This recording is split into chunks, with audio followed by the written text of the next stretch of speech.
Among the most significant outcomes of the Taft-Hartley Act was the provision that employees cannot be forced to join a union. Let's take a look at union membership.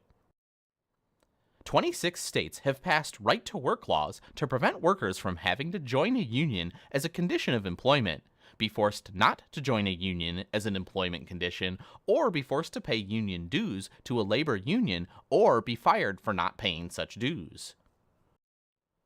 Organizations such as the National Right to Work Legal Defense Foundation and the National Right to Work Committee work to ensure that these rights of workers are not violated. The role of the foundation is to work through the courts to support individuals who have been victims of forced unionism. The committee lobbies state legislatures and Congress to eliminate forced unionism and works to educate people about right-to-work laws. Regardless of whether a state is a right-to-work state, the Taft-Hartley Act has led to safeguards for workers who do not wish to be forced to become union members.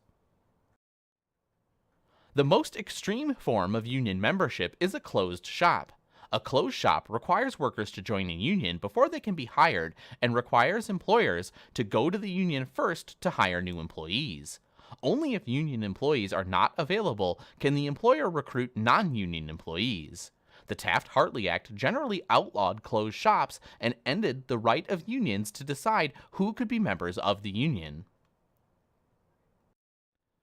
Under a union shop agreement, all workers except managers in an organizational unit represented by a union have to become members of that union within a certain period of time after being hired, or at least pay the equivalent of union dues.